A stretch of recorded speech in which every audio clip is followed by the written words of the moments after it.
Hello Logic Language Learners. This is a video devoted to the question that was sent to me by Hendrix, which is basically about whether or not we use en versus l'en. Okay, so en as in on versus, I've got them written out here ready, versus, can you see them? En versus l'en. Okay, the reason we've got those down is because Hendrix has come across some of those in some literature, which is mainly where you're going to see this. So first things first, if you're watching this video and you're debating about l'en or en, I could answer this very quickly by saying stop watching this video, I don't want you to ever use l'en conversationally, and you would be fine. You would be absolutely fine with that, okay? Conversationally it is not necessary, which is why it comes across very rarely in these videos that I do, because this is mainly a conversational channel, as much as I teach literature and things to other people.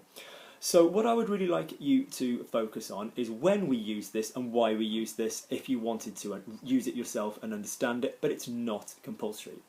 It's not even, you know, oh, it's acceptable to, it's not even like, oh, I'm asking you to get away with something that's a bit terrible, but you know, it'll be okay. No, it doesn't even sound right orally for me most of the time. It sounds too much. But let's look when we do use it. So basically it can be used in a written way, which more often than not it will be rather than spoken, and it's very formal slash elegant slash poetry slash, you know, a little bit antiquated.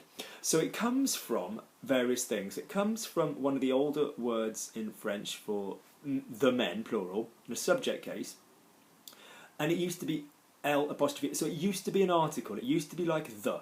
Okay, it's not now, but it used to be from that. Okay, it doesn't mean the now. Okay, so it's not an article. It's got nothing to do with the now. Okay, and it has been preserved really largely, exclusively for the purposes of sound meets a little bit of formality. So let's look at the reasons why we would use it. Okay, so if we had if we think of when we would use it, first things first, and for me the most important, is that in formal speech we don't want to be saying anything that sounds a little bit naughty, and con, C-O-N in French, is like asshole, dickhead, wanker. You know, it's just a general rude word. So we have the word con, connasse, con, feminine, connard, connerie means bullshit. Sorry Sean, your name means bullshit in French. And so anytime we have Q-U apostrophe O-N, which I again repeat is absolutely fine conversationally, orally, normally, that's fine. If you were to say that in formal circumstances, which I'm, you know, like church reading or what have you, you'd be saying that word quand, which sounds a silly argument, but it is actually historically why this would be avoided, amongst other reasons. So anytime you'd have like je pense quand, lorsqu'en, bien quand, would become je pense que l'en, yeah? Lorsque l'en, bien que l'en, okay? So that is one of the reasons, okay? Another reason that it would happen is that if we're starting a clause with the en, okay? So if we, for example, that means en is our first word, okay? So people are obliged, people are required to take off their shoes. L'on est obligé d'enlever les chaussures, okay? Rather than on est obligé, because it's the en right at the beginning. So if it's kind of in more formal, you know, one is very much, you know, then we would you'd see l'en, and often that is where often that is where one will see it, where you will see it in France on signs and things. It will be in that context, or in books when people talk in the same way. So tomorrow we're going to study a poem, Demain l'on va étudier, as opposed to Demain on va étudier. Okay, so the first thing would be in more formal writing, it would be at the beginning of a sentence when your en is doing the verb. Next thing is to avoid hiatus. A hiatus in English is when somebody, they've gone off on hiatus, they've kind of left, and it's this absence feeling that we're going with. So there are words in French where we have the absence of the consonant. Now, as you know, with my method, I stress the use of vowels massively.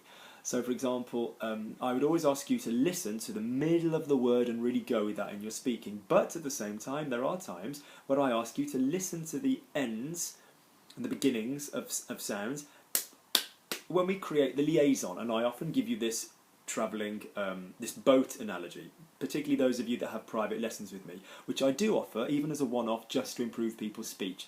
So if I said, for example, I went to Paris, Je suis à. Oh, I've got double vowel. Je suis à. Now that's fine in French. You can get away with that. But je suis allé, I know to drop in the, you know, the S there, the liaison, because I'm avoiding the hiatus.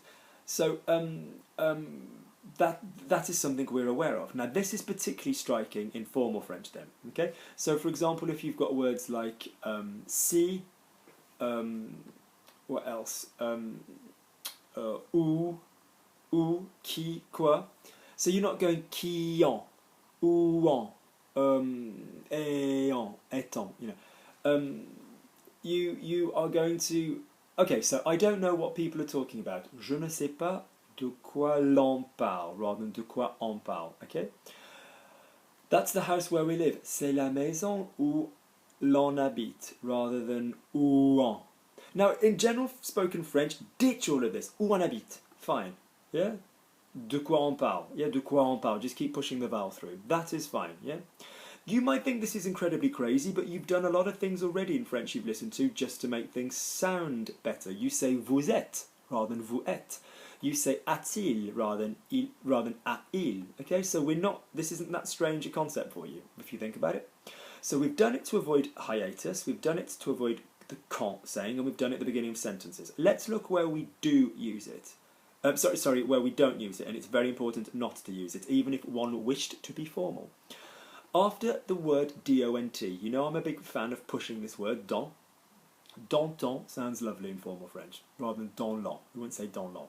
So, for example, the man we're talking about, l'homme dont on parle, we wouldn't say l'homme dont l'on parle. That would be crazy. You'd lose the word. You'd lose the power of dans. I don't know what we need. Je ne sais pas dont on a besoin. Rather, je ne sais pas dont l'on a besoin. No. Okay. Another time we wouldn't do it is to avoid sort of an L word. We wouldn't want a l. We wouldn't want the alliteration. I personally like alliteration, being a massive fan of comic books. We've got, you know, Clark Kent, you know, Bruce Banner. Yeah, people tend to have Lex Luthor. Yeah, Lois Lane. So you tend to have double names with the same. You know, you tend to have names that have that quality to it. Supergirl, Kara Kent. So if you've got this going on in your French formally, that would sound odd. So for example, if we leave our things here, si on laisse, not si l'on laisse, because you'd have l'on laisse, le, okay? I suppose we're aware of that in English. You know, if people say lello rather than yellow as children, it just sounds silly. You know, although we have lullaby, we have Mullally as a surname.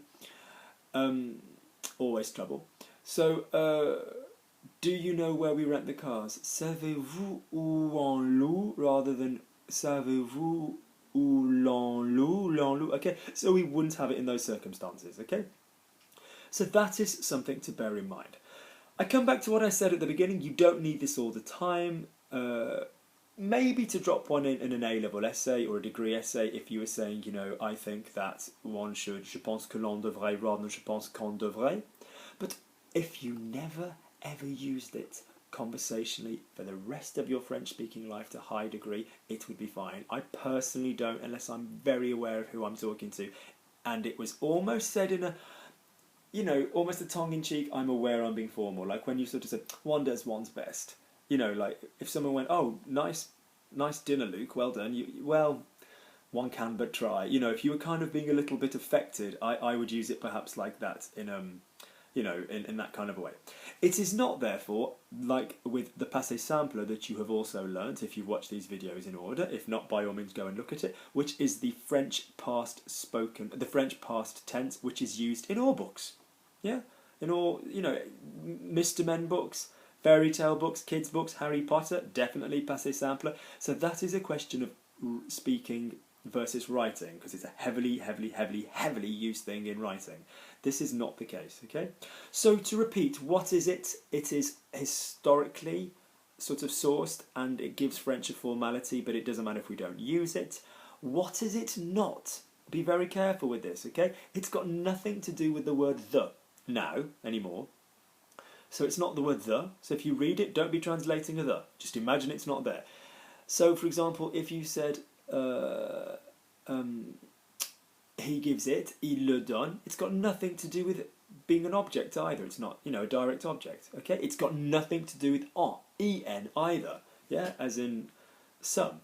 Yeah, if you said I gave him some of it or something, you'd have je lui en donne. You'd have the to him, then the some. Yeah, you'd have to have indirect, then direct. Or as you know, I say, if you've got two L words, you... Yes, what do I always say? If you've got two L words, you put the longer L word second, so le, lui, okay, and everything gets trumped by en. Je lui en donne, m'en donne. En it will always be the last pronoun you use. So that's pretty much it. So I thought we'd have a look at some examples. Okay, to finish, yeah, we've got a couple of minutes. So, and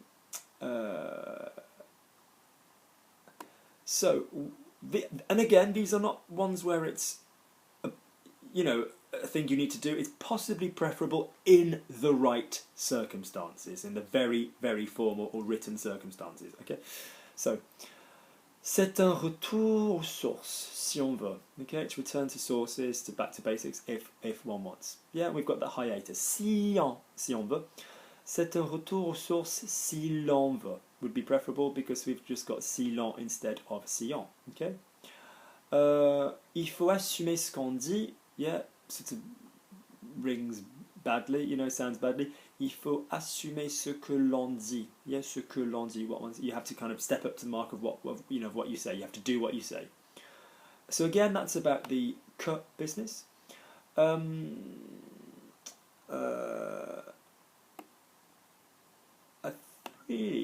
Let me try and find you some examples where it's in. Let's have maybe look at lingui, which I always like as well. And I'd be interested, Hendrix, who wrote this question, if you could send in the example you read it in. That would be very useful. Just so people can see some examples.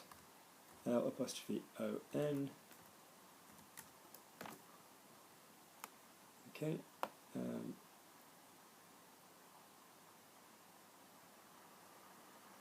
Okay, Lingui's not even coming up with any, which is unfortunate. Let's have another look.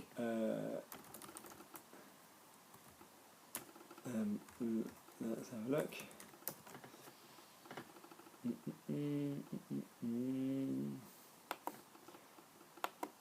There we go.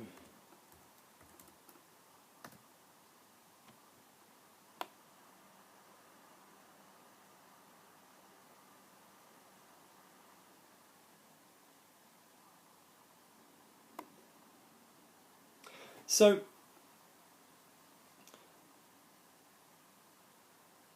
it is said that, reputably, à ce que l'on dit, to what one says, yeah, à ce que l'on dit. It is said that. What kind of language is that in English? It is often said that, it's just a little bit more formal, okay? C'est ce qu'on dit is fine. That is completely fine as well. We'll see about that. C'est ce qu'on va voir. It's what we're going to go and see now. Yeah? More formally, cela ne se passera pas comme cela. So again, you've got these other things which will take place in more formal French. You've got the usage of cela rather than ça, which I've mentioned before. So I might do another video on kind of, l'un versus un and cela versus ça and all this kind of business. But I'm, like a saying. So practice makes perfect. I always like this one. C'est en forgeant que l'on devient forgeron. Yeah, so it's kind of in forging, as in kind of in the activity of the hot metal manipulation, that you become, I can't think of the word in English for someone that does that. And I've got horses as well, like a blacksmith kind of thing as well. So the point is, it is to be reserved for those kind of circumstances. If it's been useful, this video, do please let me know. Otherwise, forget about long. Take care.